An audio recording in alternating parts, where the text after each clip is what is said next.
SaLaAM ReMi, and I'm chilling on YouKnowIGotSoul.com. Yeah, so first off, one of the first songs that introduced me to your music was actually a song that you did for Black, Can't Get It Back. And I know the song eventually went to the UK act Mystique, so can you just kind of talk to me about the history behind that song? Yeah, that song I actually wrote at one point. A friend of mine, Candy Tooks, was doing an A&R for an SWV or a Coco album, maybe. Yeah. Either for Coco's solo project or maybe an SWV album. Okay. So I actually had written the song and had it as a demo. That's something I wrote for what I would have wanted to hear Coco from SWV sing. And that didn't end up happening. So then, at some point, I had met, after I know what it was, I worked with Lisa Lopez from TLC on her solo album. And then I met Natina from Black while she was doing some songs on her own or whatever it was. And then she was like, hey, you know what, we need a single for the Black album. So then I was able to do that and record it on Black. And they halfway put it out. I think they might even shot a video for it. But then it just went away because they got dropped maybe the week after that or something like that. They got into a dispute with the label and they were no longer on the label. So once that was over, years later, I was working with Mystique, and someone at my publisher in the UK was like, hey, you know what? This song may work for Mystique as well, so why don't you actually just let them cut it? Because it never actually really came out. Yeah. At the Black Records, and then Mystique ended up cutting it. Okay, cool. And, along with Mystique, I've noticed you've worked with a lot of UK acts throughout the years. Is there a particular reason for that? And do you think there are any major differences between them and the US artists? Well, one of the reasons that I've had definitely a UK presence is that I was signed to EMI Publishing in 1994. Yeah. Before somewhere in that area, but by the head of the UK company, Guy Moon. So being that he was based out of the UK, he definitely saw a lot of ways to keep my presence there. And to have me working with things that, maybe were outside of the box for what was happening in America. So, in that case, where, different things in the UK, I consider there's a major difference. Their radio system is set up different, whereas, it's BBC One and BBC Radio 2, which basically plays a lot more mellow stuff. And there's a lot of music happening, but it's also a way smaller market. Yeah. Whereas in America has, its own hip-hop station, its own hip-hop R&B station, its own pop stations. In the UK, it's all one playing field. So just over the years, I've been able to just do a lot of different stuff.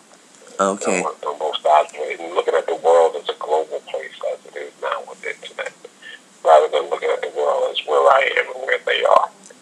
Now, take me back to Jazmine Sullivan's debut album, because I know you produced some songs on there. Just kind of talk to me about the creative process on that album.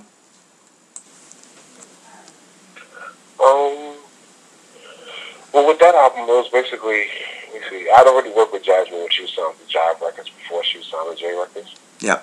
So we were familiar with each other, and then she actually had come down because her label really wanted her to sing a cover of Keon Bryce's song War. Okay. Which she actually had on Nas' Streets Disciple album that they did with Nas as well, which she sang and did a magnificent cover of.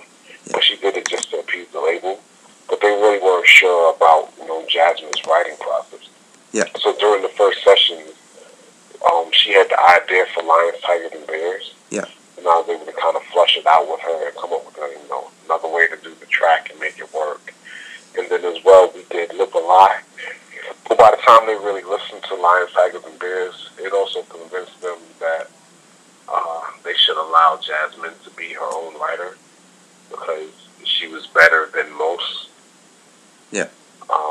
And that was the start of it. And then from there, our chemistry really kicked in, and we were able to just do a lot of creative pieces. Whereas, we Jazmine and myself, we have a chemistry, so I can kind of come up with something.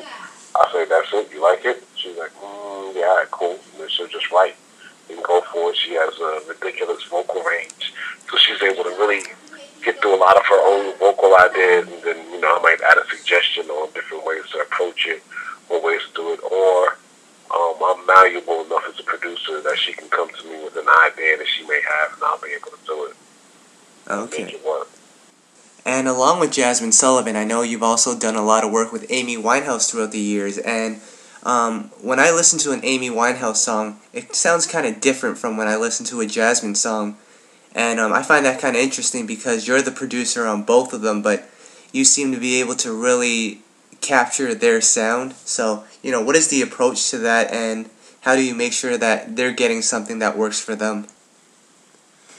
With me, I mean, I produce, you know, a wide range, and even from the point, like maybe when you met me, when you got introduced to me with the Black SWV stuff, like going 10 years back before that, I was already producing, you know, hip hop for Craig G and reggae for Shaba and Patra, and then still turning around and doing, you know, working with the reggae side to turn it into the Fugees. Yeah. And then, you know, working with Lauren one way, working with Wyclef another way. I can see the difference in them, even though they work together as the Fugees. So for me, artist to artist, song to song, it's really a whole other idea, because in the middle of working with Jazmine and Amy, then I'm still doing a major look for Nas.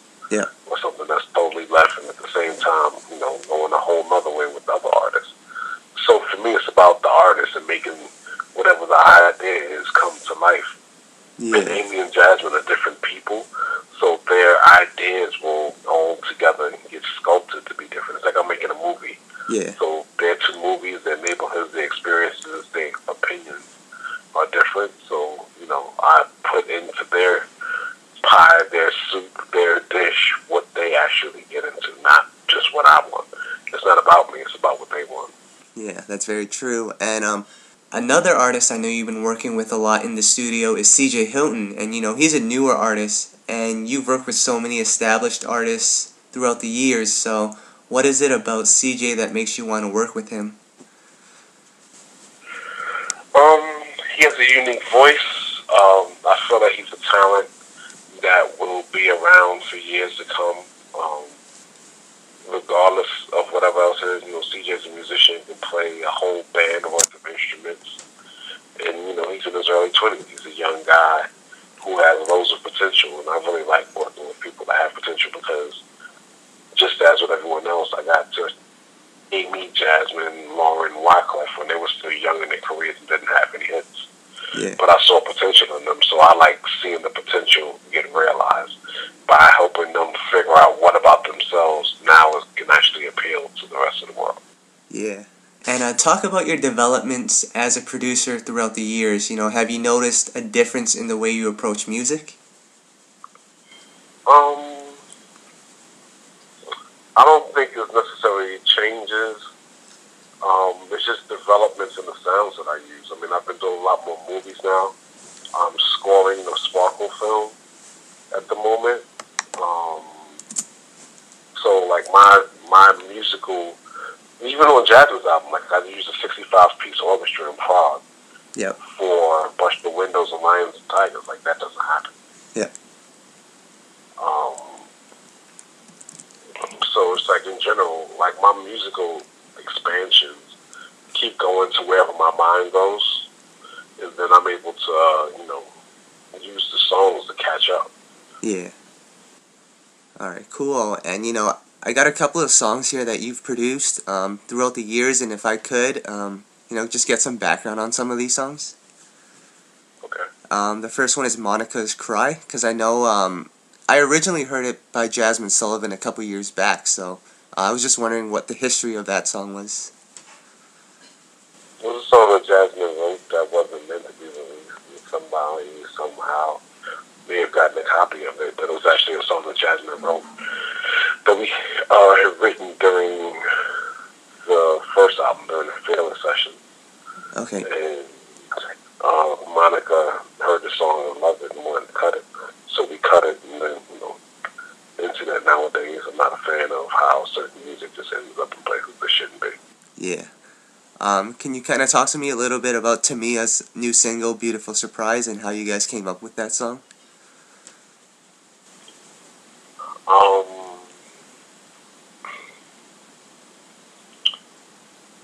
Tamia. Oh, all right, great. So, yeah, Tamia, I was in the studio with Claude Kelly. Yeah. And I was in the studio with Claude Kelly, and we were actually writing stuff for Tamia. Yeah. And she was in the studio with us. So basically, it was like, I sat down and listened to it, came up with some chord changes, and I told her I wanted something that felt like it. That felt like, the classic stuff. Yeah. And basically, we sat down, wrote the song in the day, and I sat down, went through the track, and made it cool. Came up with the track and made it work. Oh, okay, cool. It was basically a straightforward session. Okay. Hey, how you doing? Hey, let's go over the song. Okay, cool. Let's write the song. That sounds good. Okay, cool. You know what? I'm going to take the track home. And that's usually what I do. I come up with the basic chord changes, get the vocals down, and then I take the track home and finish it out and make it sound like what it has to do. Okay, cool. And then one of my favorite songs that you've done, recently is Melanie Fiona's Running with Nas. Talk to me about that one.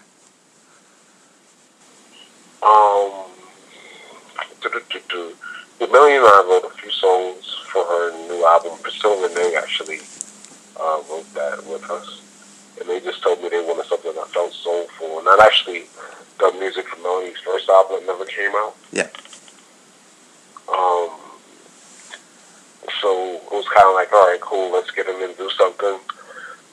This is a basic session. Like, okay, cool, come on with the track. I sat down, laid out some chord changes, and then left Priscilla and Melanie in the room to come up with some pieces of it. And, Priscilla actually wrote a rap for Melanie to sing as well. And Melanie went and did that. And then eventually, once we finished the song, they approached Nas about getting on it. So they took part of Melanie's rap out and then put Nas in. But, it was just a basic, straightforward song. I wanted to make Melanie sing out because I know she could, and she doesn't always use that part of her voice. Yeah. So I wanted to hear some passion and some pain in it. And, like I said earlier, you've had a lot of success with Nas, Amy Winehouse, and Jazmine Sullivan, and I can see that chemistry that you guys have together. So, is there an artist that you've worked with or that you haven't worked with that you feel could match that kind of chemistry that you have with those artists? And, what are some qualities that you look for, in order to make that happen? Honestly, it's kind of divine intervention. I can't call it. Certain things just fall together right. Yeah. And once again, it's like, with Nas, Amy, and Jazmine, it's effortless. The same way it was with the Fugees. Yeah. Like, I can sit down with any of them and just come up with stuff back to back to back. Yeah. Without even thinking about it. CJ and I had that type of chemistry as well, so we have a lot of music. That'll surely end up all types of different places just because of that much of it. And Liam Bailey is another artist from the UK that I've done an album on that really stands up to everything else I've done previously. And what else is there?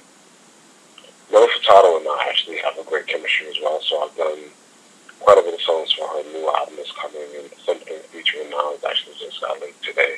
Yeah. It was out today as part of the B-side package, but Nelly Furtado and I, it's in a different space, but we actually have a real good chemistry as well. Okay. That's the ones I can think of off top, but just in general, like I said, when things flow, I don't really have any problems coming out with music. It's really just second nation to me. Yeah. Jordan Sparks and I actually came up with some music that's actually going to make everyone's summer a little bit sweeter as well. Okay. That's from the Sparkle soundtrack.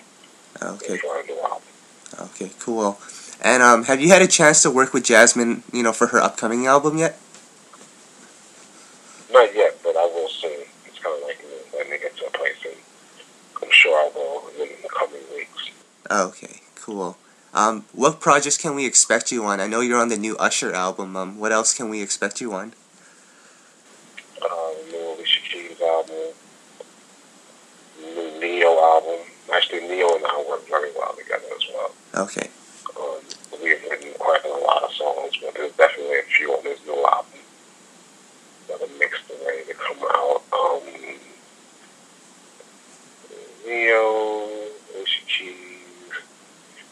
on his album. You know, it's about half of his album.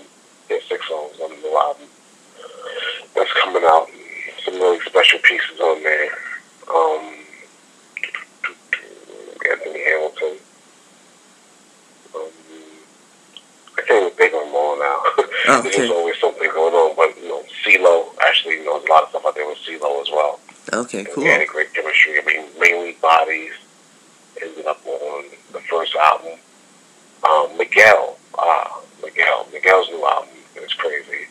I did the title track, Kaleidoscope Dreams, and another drink is coming.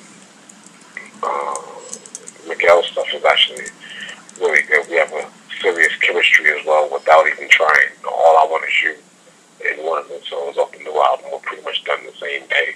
Okay. And, you know, we really have a seamless flow. You know, we only get together for like a day or two at a time, but all of those sessions come out magical. And, you know, that's all that I had for you. Is there anything that you'd like to add?